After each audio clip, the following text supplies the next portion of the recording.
তারা আমার যেই কারণে পদত্যাগ করতে বলে সেই কারণগুলি যদি আমি দেশ কার্যকর পররাষ্ট্রনীতি বাস্তবায়ন করতে পারে না বলে মন্তব্য করেছেন সেনাপ্রধান জেনারেল ওয়াকারুজ্জামান। এদিকে গভীর রাতে স্বরাষ্ট্র উপদেষ্টা কঠিন পদক্ষেপ নেন।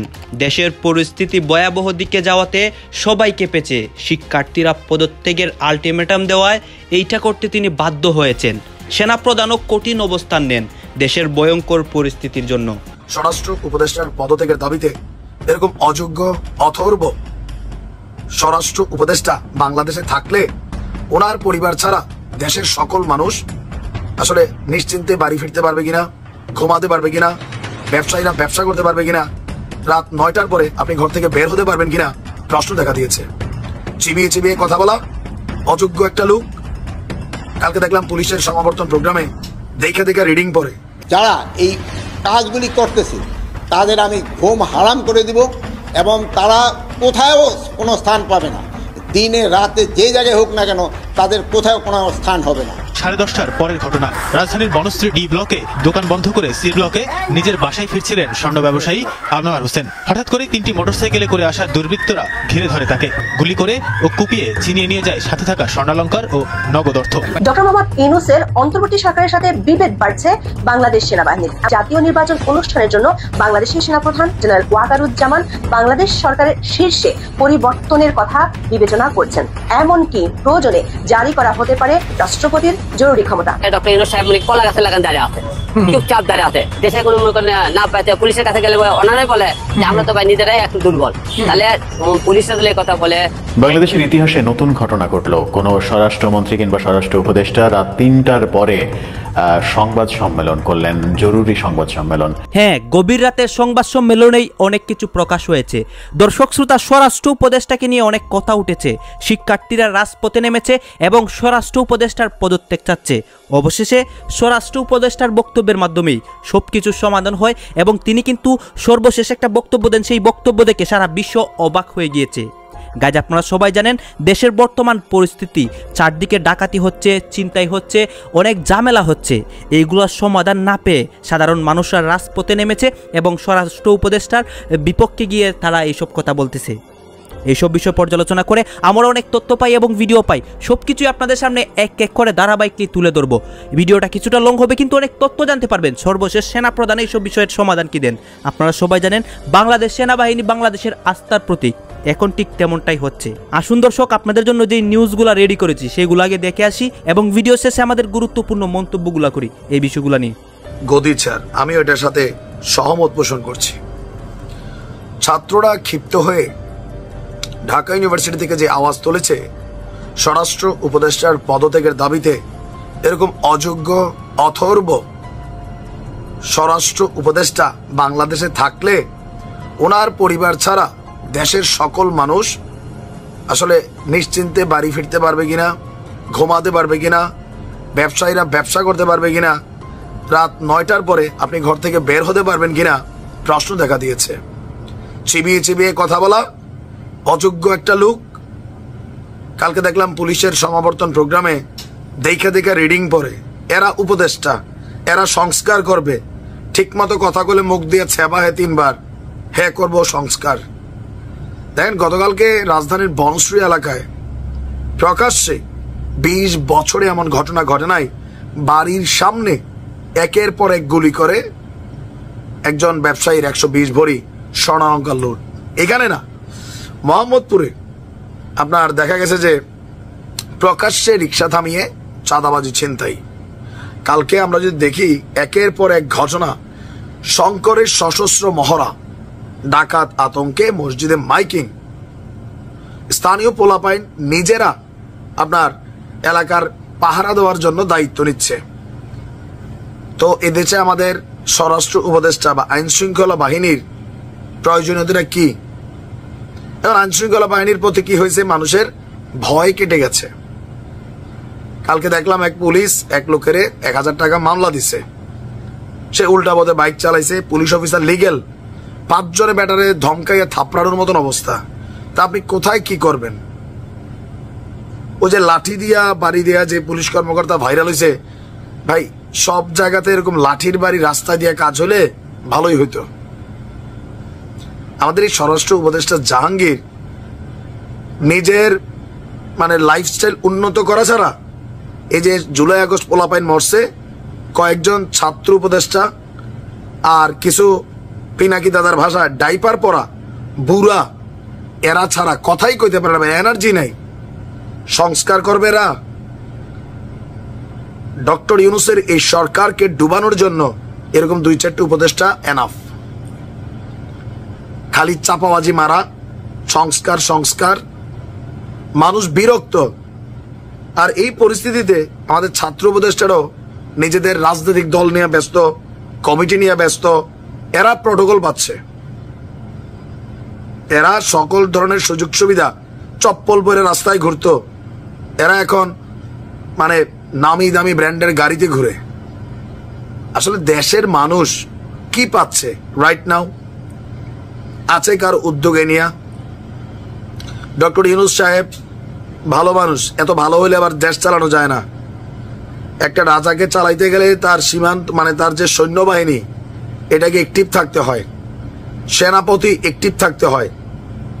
এই মুহূর্তে আমাদের যে স্বরাষ্ট্র সেনাপতি অথর্ব একজন লোক, মানে 7 কপালের ভাগ্যে এরকম পদ পদবি পাইছে, সেলুট টেলুট গণহারে পাচ্ছে। দেশের মানুষ আতঙ্কে দিন কাটাচ্ছে, ঘরের বাইরে যাওয়া বন্ধ, রাস্তার মধ্যে ছিনতাই, ধর্ষণ, গাড়ির মধ্যে ধরিয়া ধরিয়া। ভাই হচ্ছেটা কি আসলে?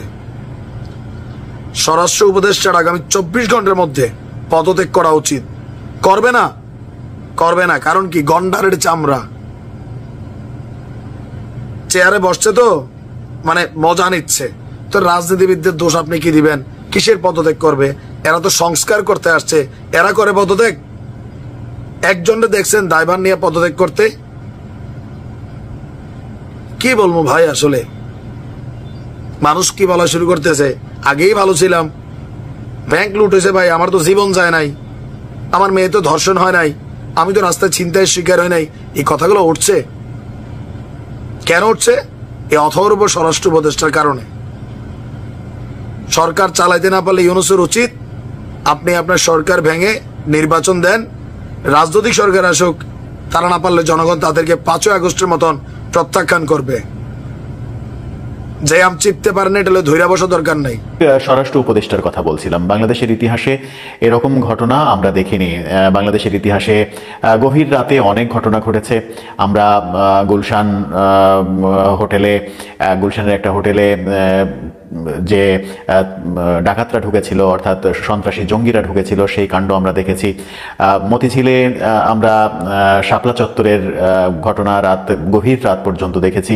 কিন্তু স্বরাষ্ট্র উপদেষ্টা কিংবা স্বরাষ্ট্র মন্ত্রী কখনো রাত 3টার পরে সংবাদ সম্মেলন করেছেন, এরকমটা বোধ হয় কখনো ঘটেনি।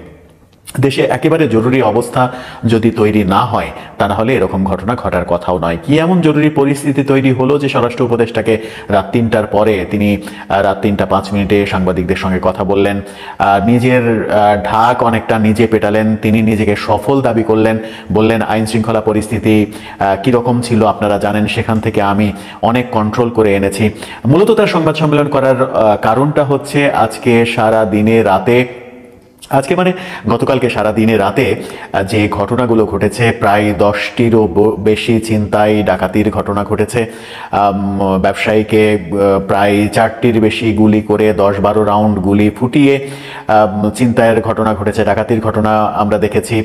সেগুলোর ফুটেজ চলে এসেছে সামাজিক যোগাযোগ মাধ্যম ইউটিউব, ফেসবুক স্ক্রল করলে শুধুমাত্র এই ধরনের রোমহর্ষক ঘটনা, তথ্য, ছবি ছাড়া আর কিছুই চোখের সামনে আসছে না। এরকম পরিস্থিতিতে আইন শৃঙ্খলা পরিস্থিতি পুরোপুরি ভেঙে পড়েছে, স্বরাষ্ট্র উপদেষ্টা পুরোপুরি ব্যর্থ। রাতে আমরা ঢাকা বিশ্ববিদ্যালয়ে স্বরাষ্ট্র উপদেষ্টার পদত্যাগ চেয়ে ছাত্রদের মিছিল করতে দেখেছি এবং ছাত্ররা আলটিমেটাম দিয়েছে আজকে দুপুর 12টার মধ্যে স্বরাষ্ট্র উপদেষ্টাকে পদত্যাগ করতে হবে। সেই প্রশ্নও তাকে করা হয়েছিল যে আপনার এই ব্যাপারে বক্তব্য কি, আপনার যে পদত্যাগ চাওয়া হচ্ছে। তিনি বলেছেন যে পদত্যাগ যে কারণে চাচ্ছে সেই পরিস্থিতিটা উন্নত হলেই তো আর তাদের পদত্যাগ চাওয়ার কোনো কারণ নেই।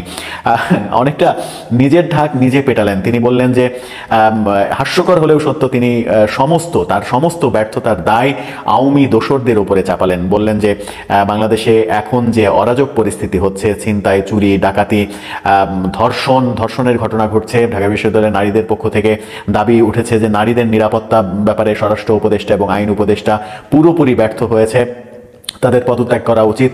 তিনি বললেন যে এই ঘটনাগুলো নাকি ঘটাচ্ছে আওয়ামী দোসররা, আওয়ামী লীগের লোকজন এই ঘটনা ঘটাচ্ছে, এটা তার অবজারভেশন, তার ভাষ্য। তিনি আওয়ামী লীগের উপরে দোষ চাপালেন এবং বললেন আওয়ামী লীগের হাতে প্রচুর টাকা আছে, যে টাকা তারা ছড়িয়ে সন্ত্রাসী কার্যক্রম চালাচ্ছে। যদি ধরে নেওয়া যায় যে সেটাই সত্য কথা, তাহলে প্রশ্ন আসে যে আপনি স্বরাষ্ট্র উপদেষ্টা হিসেবে কি করছেন?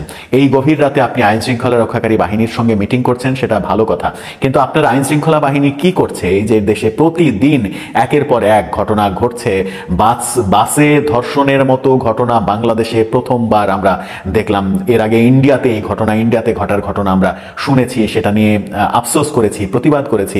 এবার বাংলাদেশে সেই ঘটনা ঘটলো, ঢাকা থেকে রাজশাহীগামী বাসে ধর্ষণের ঘটনা ঘটছে, একাধিক ধর্ষণের ঘটনা, ডাকাতির ঘটনা প্রায় প্রতিদিন ঘটছে, ছিনতাই, রাহাজানি এই ঘটনা ঘটছে, গুলি করে ডাকাতি করা হচ্ছে, চিন্তাই করা হচ্ছে, ছুরি মেরে চিন্তাই করা হচ্ছে, ওপেন রাস্তায় মানুষকে কোপানো হচ্ছে। এই ঘটনাগুলো কোনোভাবেই কন্ট্রোল করা যাচ্ছে না। যদি কন্ট্রোল করা না যায় তাহলে স্বরাষ্ট্র উপদেষ্টার আসলে কাজ কি? যদি আইনশৃঙ্খলা রক্ষাকারী বাহিনীর প্রধান কর্তা ব্যক্তিরা কন্ট্রোল করতে না পারেন, তাহলে তো প্রত্যেকেরই পদত্যাগ করা উচিত। স্বরাষ্ট্র উপদেষ্টার পদত্যাগ চাওয়া হয়েছে, তিনি পদত্যাগ করবেন না, তার কথায় সেটাই বোঝা গেছে। কিন্তু এই যে পরিস্থিতি অবনতি একের পর এক হচ্ছে, এর আগে আমরা ব্রিগেডিয়ার শাখাওয়াত হোসেনকে স্বরাষ্ট্র উপদেষ্টা হিসেবে দেখেছিলাম। ব্রিগেডিয়ার শাখাওয়াত মাত্র কয়েকদিন দায়িত্ব পালন করেছেন। তিনি আওয়ামী লীগ নিয়ে একটা মন্তব্য করায় সকলের চক্ষুশূল হয়ে গেলেন, বিশেষ করে ছাত্র সমন্বয়কদের চক্ষুশূল হয়ে গেলেন। তার পদত্যাগ চাওয়া হলো, তাকে মন্ত্রণালয় থেকে সরিয়ে দেওয়া হলো। সরিয়ে দিয়ে যে ব্যক্তিকে, সেনাবাহিনীর সাবেক অফিসার যে ব্যক্তিকে আবার আনা হলো, তিনি আসলে কি করছেন, কি ভাবছেন, কি দেখছেন, কি বুঝছেন, সেটা আজকে সংবাদ সম্মেলনে স্পষ্ট বোঝা গেল যে তার পর্যবেক্ষণ শুধুমাত্র আওয়ামী লীগের দোসরদের উপরে দায় চাপিয়ে বসে থাকা। তিনি বারবার বললেন, আপনারা দেখবেন যে এটার ম্যাজিক্যাল ইমপ্রুভমেন্ট হবে, আমরা কাজ করছি, আমরা মিটিং করছি, আমরা এটা করছি, আমরা চেষ্টা করছি। প্রত্যেকটা প্রশ্নের উত্তরই হচ্ছে যে এই পরিস্থিতির উন্নতি হবে এবং ঢালাওভাবে আওয়ামী দোসরদের উপরে দোষ চাপানো। যদি আওয়ামী দোসররা, আওয়ামী লীগের কর্মীরা এই কর্মকাণ্ড করে থাকে, তাহলে তাদের এত সাহস হচ্ছে কি করে? একেবারে নির্বাসিত অবস্থায় যখন আওয়ামী লীগ, তখন দেশে এরকম একের পর এক ঘটনা আওয়ামী লীগ ঘটাচ্ছে আর সরকার সেটা চেয়ে চেয়ে দেখছে। এটা তো হতে পারে না, এটা তো গ্রহণযোগ্য কোনো উত্তরও না। দেশের যে পরিস্থিতি, তাতে যে কোনো সময় বড় ধরনের কোনো ঘটনা ঘটে গেলেও অবাক হওয়ার কিছু থাকবে না। সরকারের স্বরাষ্ট্র উপদেষ্টার পদত্যাগের ঘটনা যদি আজকে দিনের মধ্যে ঘটে যায়, তাহলেও আমার মনে হয় যে অবাক হওয়ার কিছু থাকবে না। সরকার যদি স্বরাষ্ট্র উপদেষ্টাকে সেভ করার কৌশল অবলম্বন করে, তাহলে সরকারের জন্য সেটা বড় ধরনের ধাক্কা হবে, সরকার টিকিয়ে রাখাটা বড় ধরনের ধাক্কা হবে। কারণ হচ্ছে যে বাংলাদেশে মানবাধিকার পরিস্থিতি, আইনশৃঙ্খলা পরিস্থিতি এত নিচে নেমে যাচ্ছে যে আন্তর্জাতিক চাপ বাড়বে, আর আন্তর্জাতিক চাপ বাড়লে সরকারের পক্ষে সেই চাপ ট্যাকেল দেওয়া সম্ভব হবে না।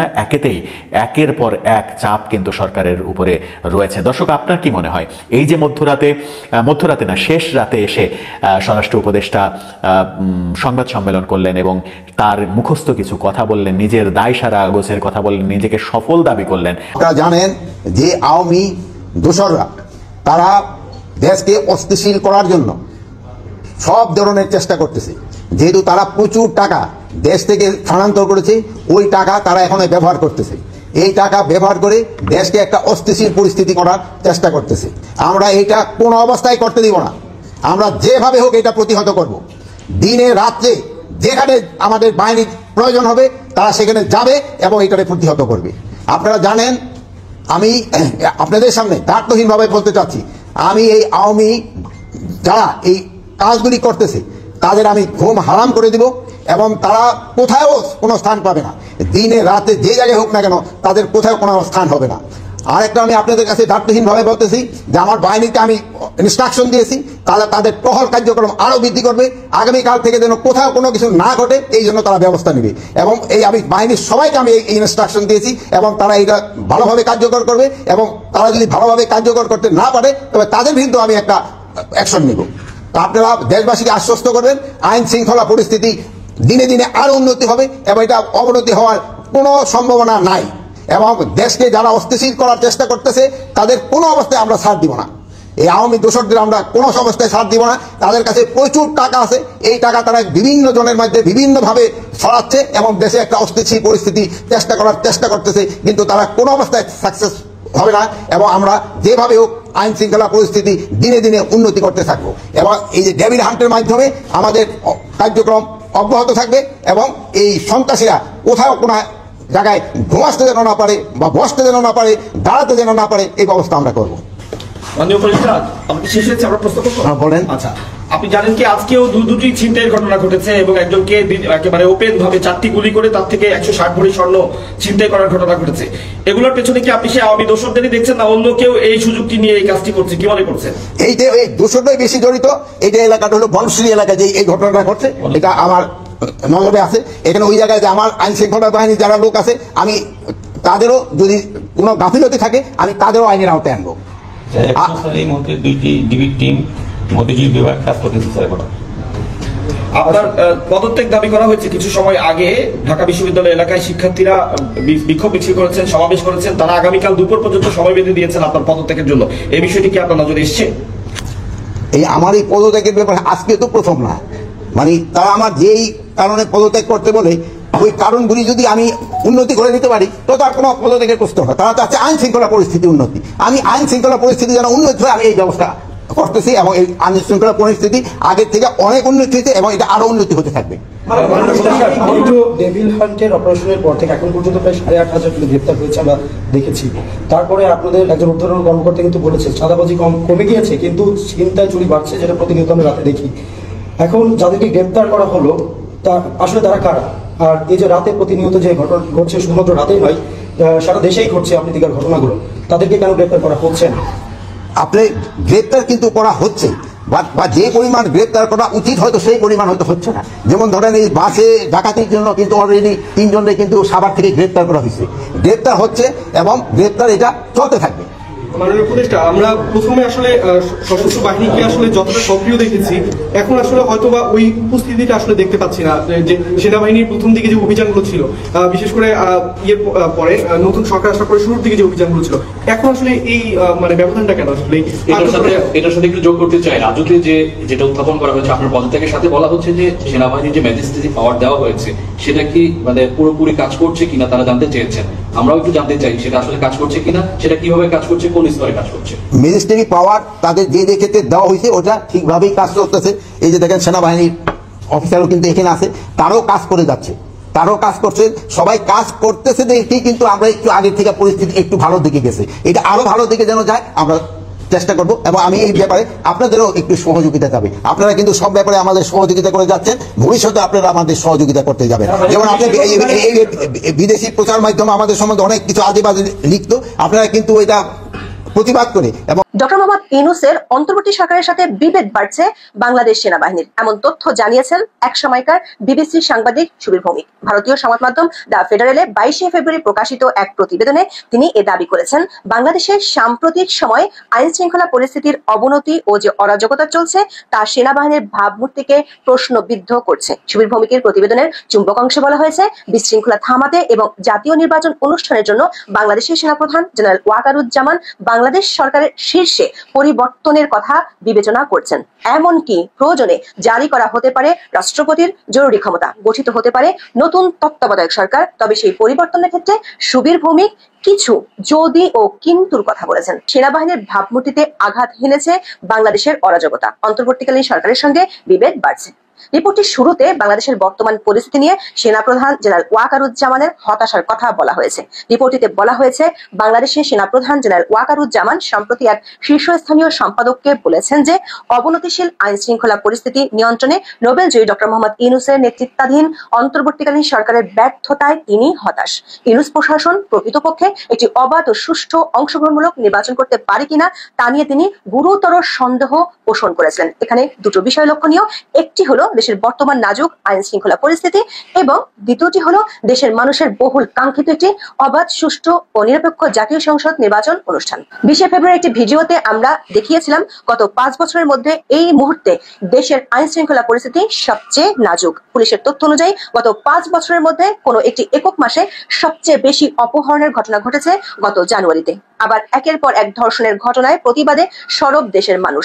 ছিনতাই, চুরি, ডাকাতি নিয়মিত ঘটনা হয়ে দাঁড়িয়েছে। সুবীর ভৌমিক বলছেন, এমন পরিস্থিতি নিয়ে উদ্বিগ্ন সেনাপ্রধান জেনারেল ওয়াকারুজ্জামান। তবে সেনাপ্রধান কোন পত্রিকার সম্পাদকের সাথে কথা বলেছেন সেটি রিপোর্টে বলা হয়নি। সুবীর ভৌমিক তার রিপোর্টে জেনারেল ওয়াকারকে একজন রক্ষণশীল সামরিক নেতা হিসেবে তুলে ধরেছেন। রিপোর্টে বলা হয়েছে, জেনারেল ওয়াকার গত বছরের আগস্টে শেখ হাসিনা সরকারের পতনের পর দেশে সামরিক আইন আরোপ করে সেনাবাহিনীর অভ্যন্তরে ও বাইরে থেকে সরাসরি নিয়ন্ত্রণ নেওয়ার জন্য প্ররোচনা দেওয়ার বিরোধিতা করেছিলেন। দ্য ফেডারেলের প্রতিবেদনে বলা হয়েছে, বাংলাদেশের সেনাপ্রধান তার ঘনিষ্ঠ কিছু বন্ধুদের বলেছেন, বাংলাদেশের সামরিক শাসন কখনো জনপ্রিয় হয়নি। জিয়াউর রহমান ও এইচ.এম. এরশাদের মতো জেনারেলরা খুব দ্রুতই জনসাধারণের ক্রোধের শিকার হয়েছিলেন। সে কারণে তিনি সেনাবাহিনীকে সরাসরি দায়িত্ব গ্রহণ থেকে দূরে রাখার সিদ্ধান্ত নিয়েছিলেন। তার ঘনিষ্ঠ মহলের বরাত দিয়ে সুবীর ভৌমিক লিখেছেন, সেনাপ্রধান যত তাড়াতাড়ি সম্ভব নির্বাচন করতে এবং তারপরে একটি নির্বাচিত সরকারকে দায়িত্ব দিতে আগ্রহী। অন্তর্বর্তীকালীন ব্যবস্থা যত বেশি দিন থাকবে এবং আইন শৃঙ্খলা ও অর্থনীতি নিয়ন্ত্রণ করতে ব্যর্থ হবে, ততই দায়ী হবে সেনাবাহিনী। সুবীর ভৌমিকের প্রতিবেদনে বঙ্গবন্ধু শেখ মুজিবুর রহমানের ধানমন্ডির 32 নম্বরের বাড়ি ভাঙার বিষয়টি উঠে এসেছে। রিপোর্টটিতে বলা হয়েছে, বঙ্গবন্ধুর বাড়িটি যখন ভাঙ্গা হচ্ছিল তখন সেনাবাহিনী নীরব দর্শকের মতো দাঁড়িয়েছিল। এ ধরনের বিশৃঙ্খলা ঠেকাতে না পারায় একটি জাতীয় প্রতিষ্ঠান হিসেবে সেনাবাহিনীর ভাবমূর্তিকে ঠিকভাবে জোরদার করেনি বলে মন্তব্য করা হয়েছে। রিপোর্টে জুলাই আগস্টের আন্দোলনে সেনাবাহিনীর ইতিবাচক ভূমিকার প্রশংসা করা হয়েছে। বলা হয়েছে, গত বছরের জুলাই আগস্টে আন্দোলনরত শিক্ষার্থীদের উপর গুলি না চালানোর এবং রক্তপাত না করার জেনারেল ওয়াকারের সিদ্ধান্ত বিশ্বব্যাপী প্রশংসিত হয়েছিল। কিন্তু মব ভায়োলেন্সের নামে ডক্টর ইউনূস সরকারের আমলে শুরু থেকে চলছে অরাজকতা।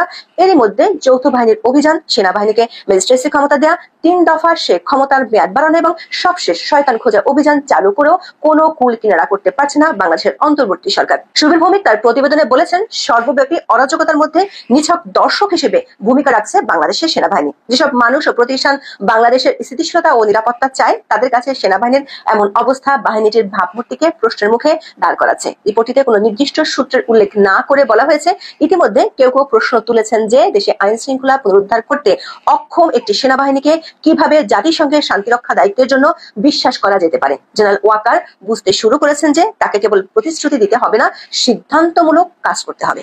5 আগস্ট যদি ছাত্ররা ব্যর্থ হতো, ছাত্র এবং জনতা যদি ব্যর্থ হতো, তাহলে পরে দেশে কি কি ঘটতো? 5 আগস্ট যদি ব্যর্থ হতো, তাহলে 1 নম্বরে যে কাজটা ঘটতো সেটা হচ্ছে, যারা মাঠে নেমেছিল সেই সমস্ত ছাত্র এবং জনতা এদেরকে টার্গেট করে রাখা হতো বা চিহ্নিত করে রাখা হতো। যদিও তখনকার সরকার বলতেছিল যে আমরা কোটা মেনে নিয়েছি, অর্থাৎ আমরা কোটা রাখবো না, কিন্তু আপনি যে রাস্তায় নেমে সরকারি স্থাপনা ভাঙলেন, পোড়ালেন, আওয়ামী লীগ নেতা কর্মীদের উপরে অ্যাটাক দিলেন, পুলিশের উপরে অ্যাটাক দিলেন, এই জেরেটা কিন্তু থেকে যেত। এরপরে ফলাফল কি হতো জানেন? যারা যারা রাস্তায় নেমেছিল পরবর্তী সময় যদি ছাত্র হয়, সেই ছাত্রের কিন্তু ক্যারিয়ার শেষ। আপনি যতই পড়াশোনা করেন না কেন, আপনাকে কোনো সরকারি চাকরিতে, কোনো গভর্নমেন্ট চাকরিতে আপনাকে প্রবেশ করতে দেওয়া হতো না। ইভেন আপনার পুরো বায়োডাটা এমনভাবে সংরক্ষণ করে রাখা হতো যাতে আপনি কোনো ভালো চাকরি পর্যন্ত না পান। যদিও আপনাকে মুখে মুখে বলা হবে যে কোটা তো এখন আর নাই, কিন্তু আপনার জীবনটা সবচাইতে দুর্বিষহ করে তোলা হতো। এবং যে সমস্ত জনতা রাস্তায় নেমেছিল সেই সমস্ত জনতাকে টার্গেট করে এমনভাবে হয়রানি করা হতো যাতে করে সে জীবনে আর কোনোদিন রাস্তায় না নামতো আওয়ামী লীগের বিরুদ্ধে। এই কাজটা করতো তৎকালীন সরকার বা সাবেক প্রধানমন্ত্রী শেখ হাসিনা যদি 5 আগস্ট ব্যর্থ হয়ে যেত। এরপর যদি 5 আগস্ট ব্যর্থ হতো, তাহলে পরে 2 নম্বর যে ঘটনাটা ঘটতো সেটা হচ্ছে জামাত এবং শিবিরের উপরে বুলডোজার চলতো। কারণ কি জানেন, যখন কোটা আন্দোলন হয় তখন কিন্তু শেখ হাসিনা বারবার বলার চেষ্টা করেছিলেন যে এই আন্দোলনের পেছনে জামাত শিবির জড়িত। এই আন্দোলনের পিছনে জামাত এবং শিবির এবং কিছু অংশে বিএনপি কিন্তু জড়িত, বারবার তিনি কিন্তু বলছিলেন। এইটা যদি ব্যর্থ হতো, এর পরবর্তী সময়ে জামাতের যে সমস্ত লোকজন রাস্তায় নেমেছিল, শিবিরের যে সমস্ত লোকজন রাস্তায় নেমেছিল, তাদের শেষ ঠিকানা হতো কিন্তু আয়নাঘর। এর কারণ মির্জা ফখরুল ইসলাম আলমগীর তিনি অত্যন্ত খুব চালাক মানুষ। তিনি কিন্তু ওই আন্দোলনের সময় তিনি স্টেটমেন্ট দিয়েছিলেন যে এই আন্দোলনের সাথে বিএনপি জড়িত নয়। তার মানে কি, জামাত কিন্তু স্টেটমেন্ট দেয়নি। সুতরাং বিএনপি যেহেতু তাদের দলীয় অবস্থান থেকে পরিষ্কার করেছে যে এই আন্দোলনের সাথে বিএনপি জড়িত নয়, জামাত কিন্তু এরকম স্টেটমেন্ট দেয়নি। তো সুতরাং এই আন্দোলনে সর্বাত্মকভাবে সহযোগিতা করেছে জামাত। সুতরাং জামাতকে অ্যারেস্ট করে তাদেরকে এমনভাবে রিমান্ডে নাও যাতে করে রাস্তায় বাপের জন্ম আর কোনোদিন রাস্তায় নামতে না পারে। এইটা করা হতো। মানে জামাতের ভাগ্যে যে কি লেখা ছিল একমাত্র আল্লাহ ছাড়া আর কিন্তু কেউ বলতে পারতো না। যদি 5 আগস্ট ব্যর্থ হতো। এরপরে 5 আগস্ট যদি ব্যর্থ হতো, 3 নম্বর যে কাজটা করা হতো, অসংখ্য কন্টেন্ট ক্রিয়েটর, ইউটিউবার, এদের ক্যারিয়ারটা একেবারে শেষ করে ফেলা হতো। যেমন তৌহিদ আফ্রিদি, এরপরে আছে সুলাইমান সুখন, এরা কিন্তু সেই সময়ও ছাত্রদের বিপক্ষে কাজ করেছিল এবং ছাত্রদের পক্ষে কাজ করেছিল অসংখ্য ইউটিউবার, অসংখ্য কন্টেন্ট ক্রিয়েটর। আমরা সালমান মুক্তাদির থেকে শুরু করে অনেক বড় বড় ইউটিউবার কিন্তু এই তখন ছাত্রদের পক্ষে কাজ করেছিল। কোনো ক্রমে যদি সেই সময় আওয়ামী লীগ গভর্নমেন্ট ফল না করতো এবং তারা যদি টিকে যেত, তাহলে পরে সালমান মুক্তাদি থেকে শুরু করে অসংখ্য যে কন্টেন্ট ক্রিয়েটর যারা আওয়ামী লীগের বিপক্ষে ছিল, ছাত্রদের পক্ষে ছিল, তাদেরকে সাইবার একটা মামলা দেওয়া হতো। এমন মামলা দেওয়া হতো ওরা জেল থেকে আর কিন্তু বের হতে পারতো না এবং দুনিয়াটাতে কত কঠিন এটা ওদেরকে বুঝিয়ে দেওয়া হতো। কিন্তু তাদের কপাল ভালো যে 5 আগস্টে তারা সফল হয়েছিল, যার ফলে শেখ হাসিনা 5 আগস্টে পালিয়ে যেতে কিন্তু বাধ্য হয়। এরপরে 5 আগস্ট যদি ব্যর্থ হতো, 4 নম্বর যে ঘটনাটা ঘটতো, যে এই যে ঢাকার রাজপথে ছাত্র এবং জনতা যারা নেমেছিল, এদের কিন্তু ঢাকার স্থানীয় অনেক মানুষ কিন্তু সাহায্য করেছে। খুঁজে খুঁজে বের করা হতো সেই সমস্ত সাহায্যকারী কারা, কারা ছাত্রদেরকে পানি খাইয়েছে, কারা ছাত্রদেরকে খাবার দিয়েছে, কারা তাদের জন্য ওয়াইফাই উন্মুক্ত করে দিয়েছে, কারা সর্বাত্মকভাবে তাদেরকে সহযোগিতা করেছে, কারা তাদেরকে হসপিটালে নিয়ে গেছে, কোন ডাক্তার তাদেরকে চিকিৎসা দিয়েছে। এই যে জড়িত ছাত্রদের সাহায্যকারী হিসাবে যারা জড়িত ছিল, তাদের ক্যারিয়ারটা ফেলতো হুমকির মুখে। সামাজিকভাবে তাদের যে কি চাপে রাখতো, মানে তারা ভুল করেও আর কোনোদিন সরকারের বিরুদ্ধে কোনো কাজ করতো না। তাদের এতটাই অমানবিক, পৈশাচিকভাবে তাদেরকে জবাব দেওয়া হতো। কিন্তু তাদের কপাল ভালো যে 5 আগস্টে তারা কিন্তু স্বাধীন হয়ে গেছে। এরপরে 5 আগস্ট যদি ব্যর্থ হতো, তাহলে সর্বশেষ 5 নম্বর যে ঘটনাটা ঘটতো সেটা হচ্ছে 5 আগস্টের আগে আমরা দেখেছি প্রায় 800 জন ছাত্র এবং জনতা জীবন দিয়েছে এবং তখনও হাজার হাজার মানুষ কিন্তু আহত হয়েছে, পঙ্গুত্ব বরণ করেছে। কারো হাত নাই, কারো পা নাই, কারো চোখ নাই, কেউ বিছানায় শুয়ে শুয়ে কাতরাইতেছে। তো এই যে মানুষগুলো, এই যে 600 মানুষ 5 আগস্ট আগে, এই যে 800 মানুষ যে 5 আগস্ট আগে যে শহীদ, এই শহীদগুলা বিচার পেত না, কোনো ক্রমে বিচার পেত না, বরঞ্চ তাদেরকে আরো বেশি হয়রানি করা হতো। যারা আহত হয়েছিল এদেরকে কখনোই সুচিকিৎসা দেওয়া হতো না, এদের সর্বাত্মকভাবে চিকিৎসা অবহেলা করা হতো। কোনো ডাক্তার এদের চিকিৎসা করাতে চাইতো না, উপর থেকে প্রেশার দেওয়া হতো। তাদেরকে মানে আহত অবস্থায় মেরে ফেলা হতো, মানে মৃত্যুর যে কষ্ট, মৃত্যুর যে যন্ত্রণা, এটা তাদেরকে বুঝিয়ে দেওয়া হতো যদি 5 আগস্ট তারা সফল না হতো।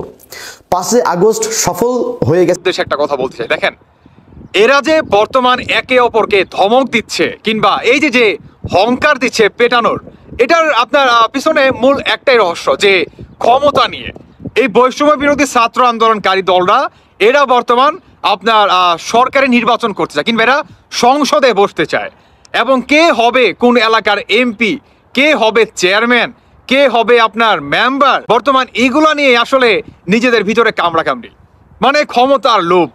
কে হবে আপনার বাজারের মনে করেন কি বলে এই কমিটির মনে করেন সভাপতি, কে কোন আপনার সাইড খাবে, এগুলো নিয়ে বর্তমান মারামারি। এই ছিল আপনাদের কোঠা নিয়ে না, আর এটাই হচ্ছে আপনাদের আসল রহস্য।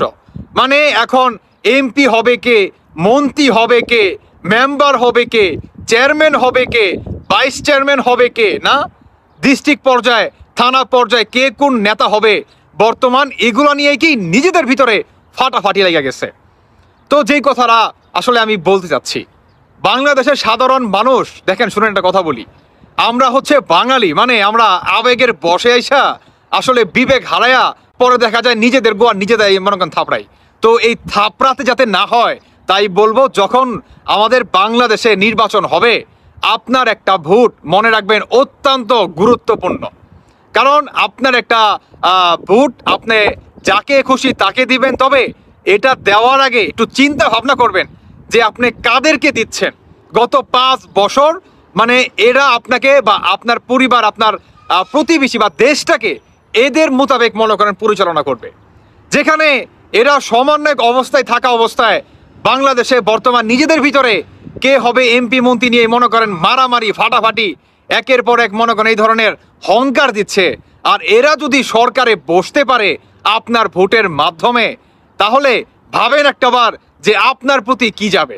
কিংবা শেখ হাসিনার পতন থেকে শুরু করে বাংলাদেশে এখন পর্যন্ত সাধারণ মানুষের যে ভাই চাহিদা একদম মানে নিম্নমানের দ্রব্যমূল্যের দাম, তারা এটাকেই মনে করেন কন্ট্রোল করতে পারে নাই। আর এরা যদি সরকার গঠন করে যেখানে নিজেদের ভিতরে একতা নাই, মানে নিজেদের ভিতরে মনে করেন ফাটাফাটি, একে হবে এমপি মন্ত্রী চেয়ারম্যান বা ইত্যাদি মনে করেন বিষয়গুলা নিয়ে, আর এরা যদি হতে পারে তাহলে ভাবেন তো বাংলাদেশে কি হবে।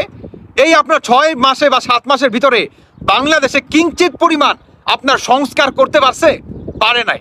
আর এরা যদি দল গঠন করতে পারে তাহলে আপনার আমার কিংবা দেশের উইডা মারা সারা আর আকাশ ভরা শুধু তারা দেখবেন মনে করেন রাতে শুয়ে শুয়ে। এটা ছাড়া আর কিচ্ছু করা থাকবে না। মাথায় রাখবেন, আপনি যখন ভোট দিবেন তখন একটু চিন্তা ভাবনা করে দিবেন, কেমন ওই যে আবেগের বসে এসে বিবেক হারাইয়া পরবর্তীতে আপনার ফস্তাতে যাতে না হয়। কারণ আপনার একটা ভোট অত্যন্ত গুরুত্বপূর্ণ আমাদের দেশের জন্য। আগামী দেশটা কে পরিচালনা করবে এটা কিন্তু মাথায় রাখতে হবে। শেখ হাসিনার পতন থেকে শুরু করে বাংলাদেশে এখন পর্যন্ত এই অন্তর্বর্তীকালে সরকারে যে বাজার আছে, এরা বাংলাদেশটাকে কিঞ্চিত পরিমাণ দেখান তো বাংলাদেশের সাধারণ মানুষের ভিতরে শান্তি ফিরায় নিয়ে আনতে পারছে? পারে নাই।